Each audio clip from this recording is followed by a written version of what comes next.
Hey guys, this is Dimitri Clinton. I'm a community specialist here at Bandai Namco, and I'm here with Steven Akana. He's a brand manager for Ni no Kuni 2, and we are checking out the Ni no Kuni 2 Revenant Kingdom demo that appeared at E3.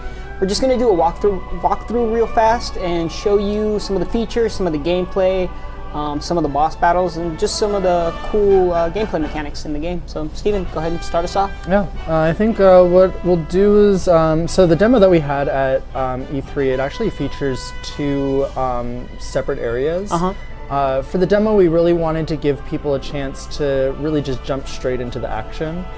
So both of the demos, King's Cradle showcases a mid-size boss battle, and then Longfang Lord of Flame, that one is featuring kind of more of an epic size boss battle. Nice, so, I'm excited. Both of them are a great way to kind of showcase some of the fighting mechanics that are in the game, because the combat is actually really different from the first Ni no Kuni. Really unique, definitely. And also, it goes into a bit of showing you some of the variety on how the Higgledies assist you in battle. Cool. One of the things that we were really highlighting in at E3 was the fact that the Higgledies are almost like your fourth party member. Yeah. So there's a lot of stuff that they're able to do to be able to assist you, you know, based on situations, things that they do on their own, things that you can command them to do. So really excited to show everyone.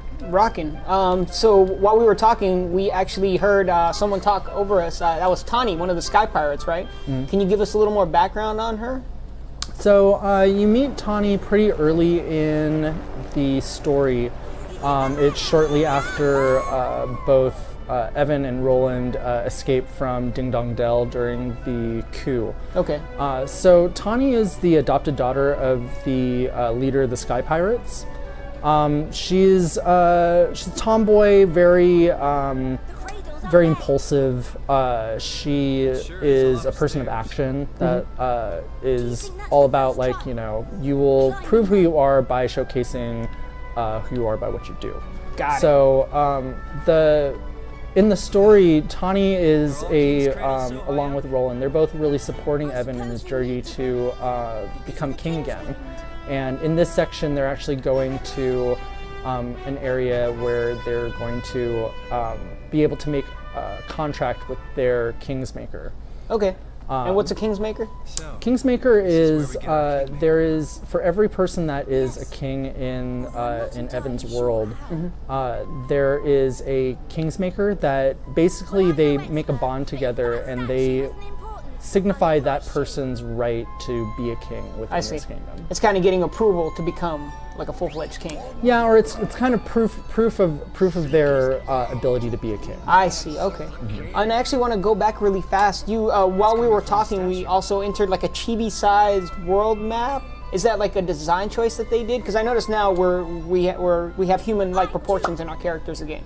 While we were on the map, we were kind of small, very old-school JRPG feel to it. So when playing the game, like, so there's two distinctive design styles that you're going to notice. Okay. One is the very anime-looking character designs that you see right before us right now. Yeah. And they appear when you're in towns, if you're in a dungeon, and there's also the other version, which is like kind of, it's an overworld. So in between different countries, as you're traveling to these different worlds, you actually drop down into this little chibi form. And within that world, there's, you know, instance battles and a bunch of other little little gameplay mechanics that appear. Interesting. So it's not just exploring. Yeah, it's not just exploring, and it's purposeful in that, you know, the design team, they wanted to be able to showcase that kind of juxtaposition of like these kind of lush, realistic world environments against this more traditional animation style dungeons that you're able to encounter. Got it. Okay, so design choice, nice. And I'm guessing this is the trial that we're going to have to face. Yes. So, and within this trial, actually, there's a couple different activities that you do but for the demo specifically, it's fighting against this character Thog. And he's one of the King's Makers, right? No, he is a part of the Trial of Courage. So I see. in defeating Thog, Evan is able to showcase his ability to be king. So it's a test of his courage and bravery. Got it. And there we have the Higgledies, those small little guys that have different, I guess, elemental properties that can be used to help you, right? Yes. So if you see like the fire Higgledies, they're throwing little swords over at Thog right now. The water guys are throwing some water attacks. So there's things that they'll do on their own, but if you see these Higgledies here, they're giving me an opportunity to be able to boost my attack power. Same with the Wind Higgledies. If they give me an opportunity, I believe they will give me a shield buff.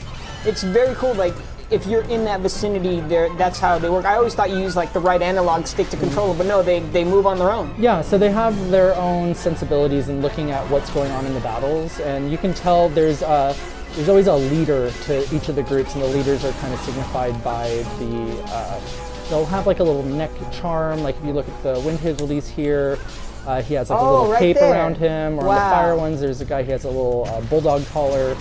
And they're called Higgledy Heroes. Okay. So the Higgledy Heroes are almost like the generals of these little groups. So they're like saying, hey, come over here, we can give you a little bit of assistance, and then boosted my attack power. That is some crazy attention to detail. I didn't even notice that when I played the E3 demo originally, that some of them have like a collars or a charm around their neck. That is cool. Can you customize these Higgledy Heroes, or they kind of just do their own thing? We don't have any information on customization for the heroes, but there's a lot of cool information that's in the pipe. So I think this is a great first outing for people to be able to get a glimpse at these cute little sprites and seeing how they interact with you in the game. Definitely. And if you saw right there, so when you press the R2 button, you can bring up your different skills. So there's physical attacks, there's magic attacks. But if you hold down the button when you're doing that, you can actually use the different Higgledies to add additional elemental buffs to it. So if I'm doing a regular special slash, it's going to just have physical damage like that. But if I go ahead and charge it, then I can start adding in fire, water, wind, and then when I do the attacks, oh, actually I was doing a heal right there. Pay attention. And do you have to be within the specific Higgledy's vicinity in order to charge the attack, or you can do it from anywhere? No, they'll come towards you as you're charging. I see. But you do have to hold down the charge for a little bit of time. The longer you hold it, the more different Higgledies will start to join in. Okay. I'm really impressed by these graphics. The art style is just amazing in this game, and it just runs so smooth. It's going to be a crazy RPG once it's all done. I noticed there's like these blue orbs by your life bar there. Do you know what those do? So if you look up at the life bar at the top, some golden thing just popped out. Get back here. What is that? So when you collect one of these, it's when at certain points, if you interrupt the enemy that you're fighting, it'll give you one of these orbs that makes you super overpowered for a short period of time. So you see that gold bar that's up at the top. Yes. So that's showing how much time I have to actually utilize this, and you can actually chain it multiple times. So I'm like, oh, give me another one of those gold guys. So it can actually shorten the battles. Yes. Okay. It's one of those things that it's not required for you to be able to, like, you don't have to be able to execute them to be able to win, but it does assist you in getting through battles quicker because you're attacking with much more power. Got it. But going back to the blue orbs, so as you're doing physical attacks, you see those little gems that are above the life bar? Yes. As if I want to do a physical attack or a magical attack, every time I do that, it's going to cost me one of those little pieces. Okay. But I can refill those by going and doing some physical attacks against them. I see. Okay.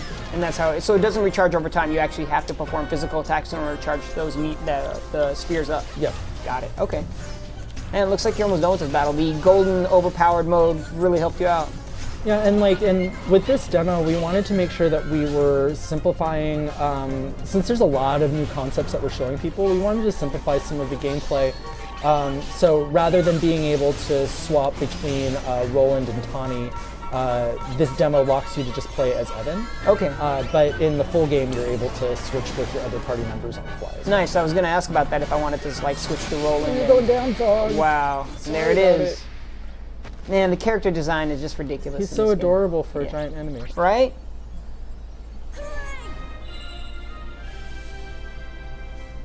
Mission clear. All right, one down, one to go. We did it, Evan. We beat That horrible lump. He's not that horrible. I know, right? He's very cute. And if we pass the trial. So there we see Roland. Can you tell us a little bit more about Roland? So Roland comes from a completely different world. He ends up showing up in Evan's world kind of during the commotion of the coup that's occurring in Ding Dong Dell.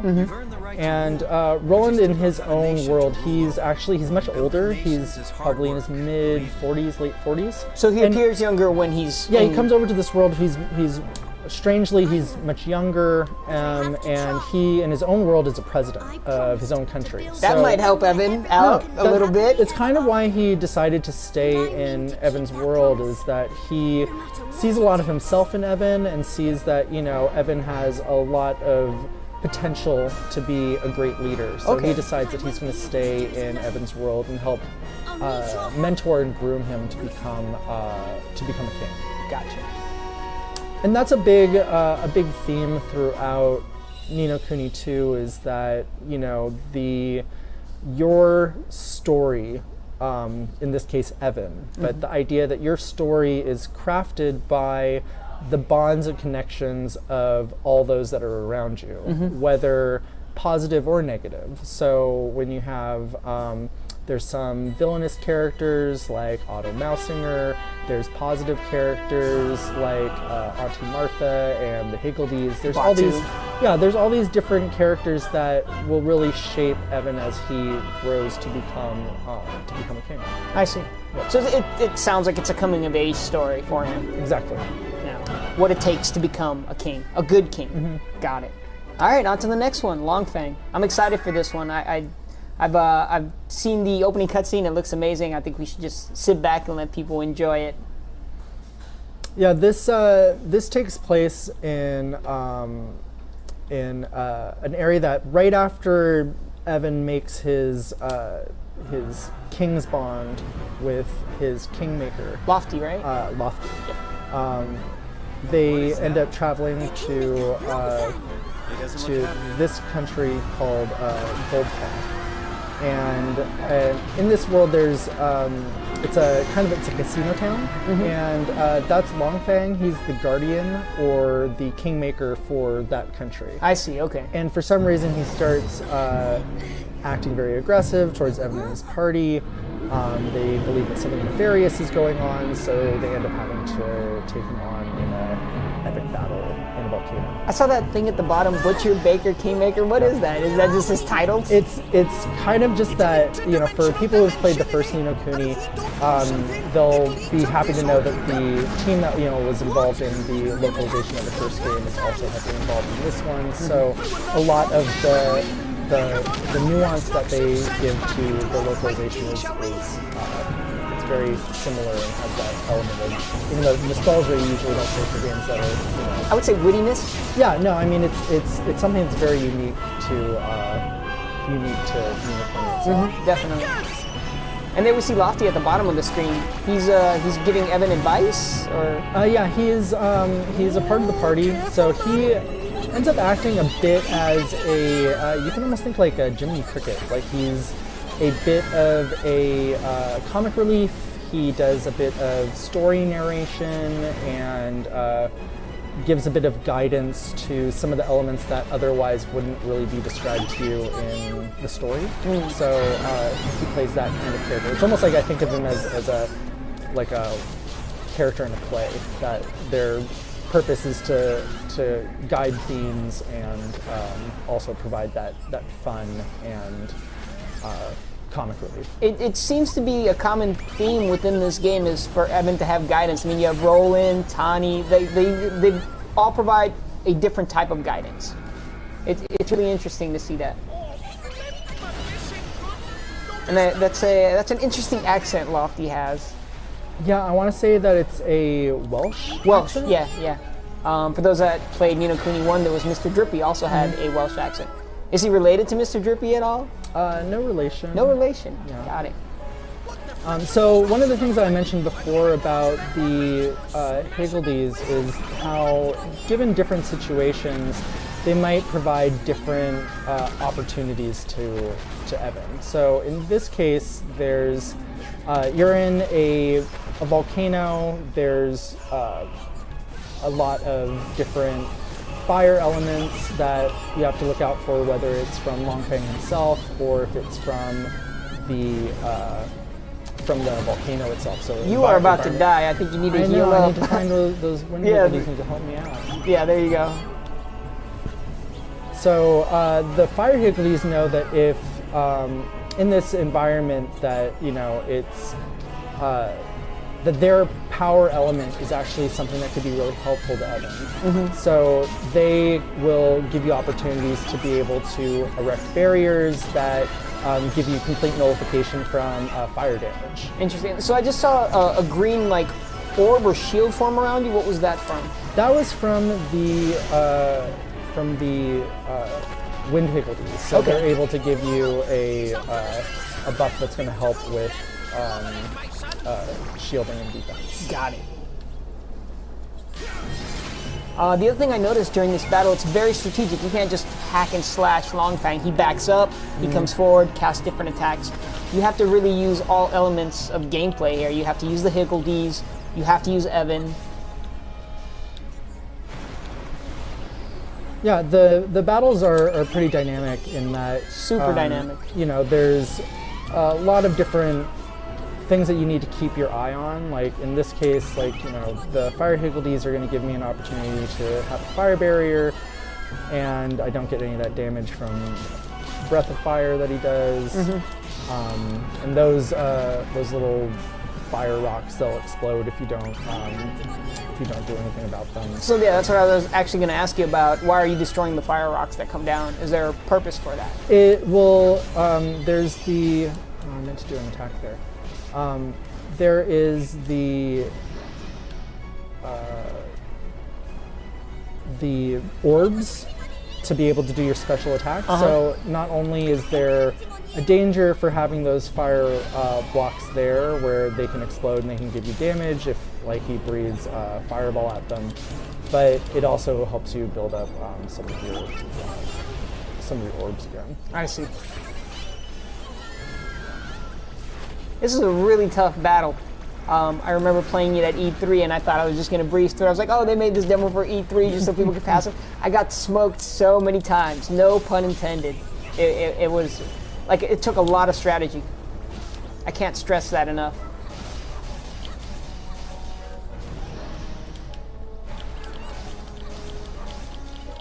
And with the real-time battle system also comes a lot of more different moves. You're able to jump now during combat. You're able to roll.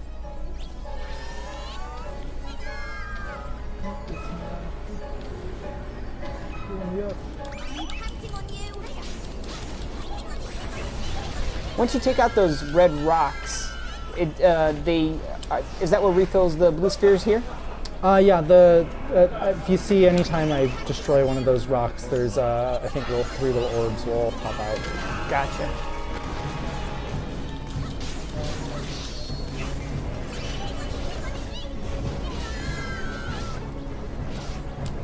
So I'm guessing once you defeat Longfang, and I don't know if he can really go into this, does he, start helping you out? Is he vital to the story? You're just gonna have to get the game And find out. Yep, I figured exactly. that's the answer you'd give me. Fair enough. There's obviously a reason for fighting him, so I'm sure we'll find out down the line. Can you talk about how many different Higgledies are we going to get? Are we going to see more than what we see here? Or is that another question where it's find out down the line? It's like I said. There's a lot of really cool elements about the Higgledies that we've yet to share. Excellent. Okay. That's one of the great things about working in video games is that, you know, especially with something as wonderful as Ni no Kuni, there's so much stuff in here that we just can't wait to share with our audience. We've barely scratched the surface. Exactly. Definitely. Longfang's design, is that like a...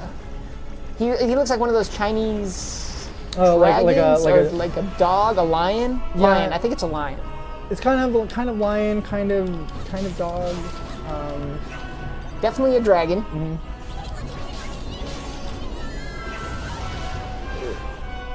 I can tell this is a time-intensive battle. Yes.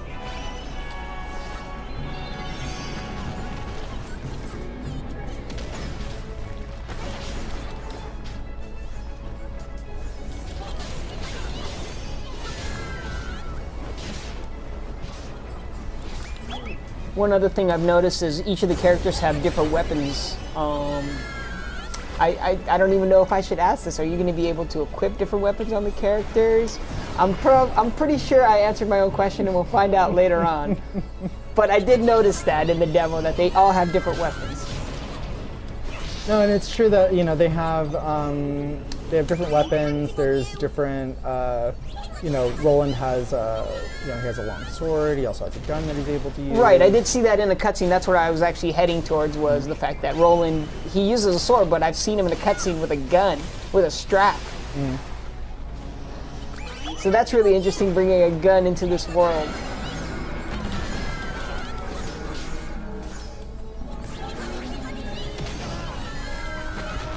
It still blows me away the amount of detail level 5 is putting in the game. You see like the marks on Longfang's scales there, and his broken claws.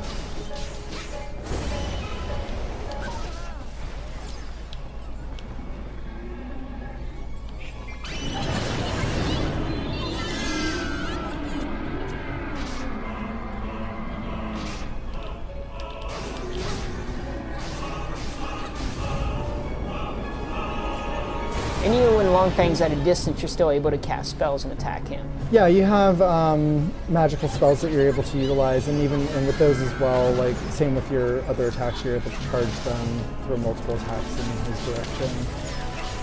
Would you say Evan's more cat or more person? He is half and half. Half and half, okay.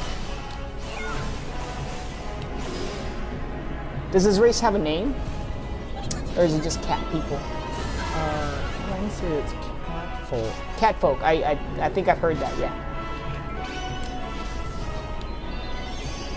I'm really digging Roland's hairstyle with the ponytail. He's bringing it back. You don't see it too often, but he works it with the suit. I like that.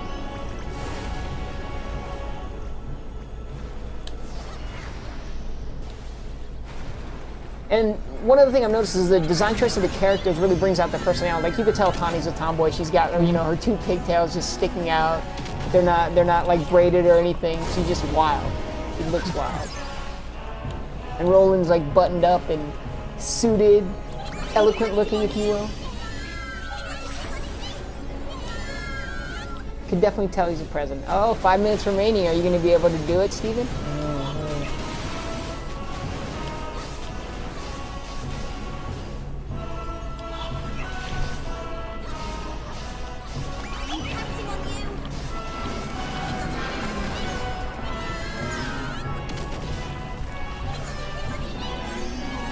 If you don't hear me talking, it's because I'm trying to let Steven focus on the last part of the battle. Like I said, it gets really tough, and it's hard for him to focus and talk to me at the same time. I'm trying to just see like all of the different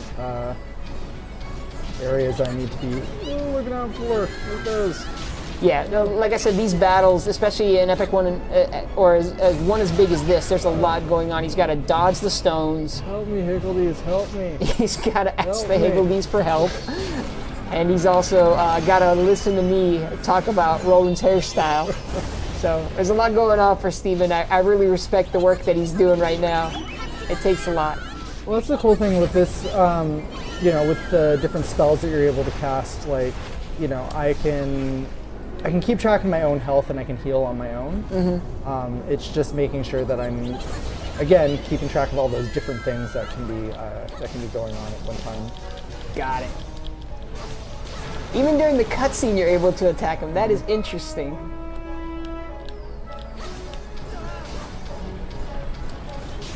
So what's strange to me is we were at Golden Paw one moment, and then like were we phased into another dimension, or is this still Golden Paw and he just wrecked it?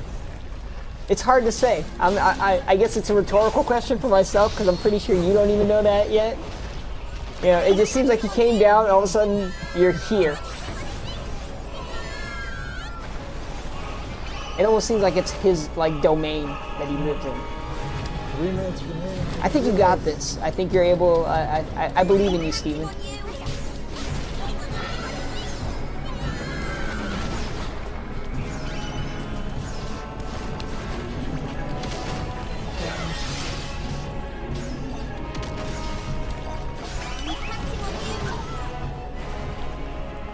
So yeah, we're just having Steven finish this up.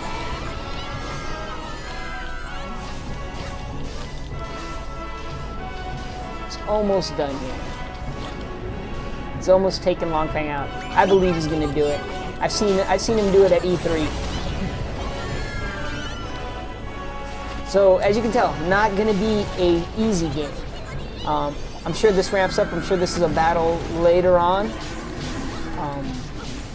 But yeah, battles like this, it is a fully fledged RPG. It's like, you know, it may have a dare I say it, kiddie aesthetic, but there's a lot to it. And it'll ramp up and it'll teach you things. You're not going to go in there blind just fighting Longfang from the beginning. Well, I think the one thing to think about is that, you know, the aesthetic is very much like most, when you think about most Ghibli style films or Pixar films, Disney films, there's something that's very ageless and timeless. I like the fact that you mentioned Pixar, where it caters to kids, but there's like a lot of adult jokes. So it's like it's for general audiences. You know, there's jokes that adults will get, but kids can watch it too. And I think this is an analog for that, where kids can check out the cool visuals and the cool, like, you know, animated art style. Congratulations, Steven. But adults will enjoy like the combat, you know, and the depth of the game. So there we go. Mission clear. I knew you could do it, Steven. I had faith in you.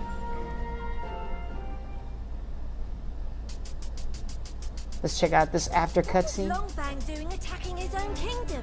That is a He's good supposed to question, Tani. protect it.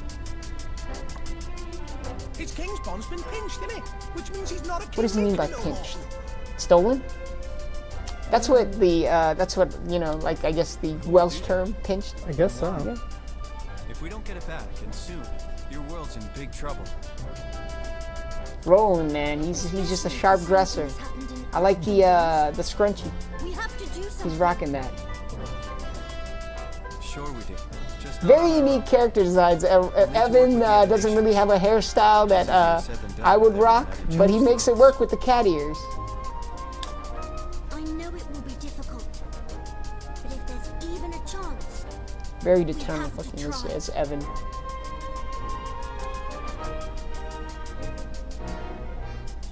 So that's it. Ni no Kuni 2, we just announced a new date. January 19th is when it's coming now. It's coming to PlayStation 4 and Steam, PC via Steam. We're going to have more details as the game's coming along. We're going to try and get more playthroughs. I hope you guys enjoyed this one. Steven, thanks again once again for joining me. It was awesome having you on. I'm glad you were the one playing and I wasn't. You passed all the trials here today. So yeah, thanks again guys for joining us, and look forward to more Ni no Kuni 2 Revenant Kingdom content as we get closer to the release date. Bye!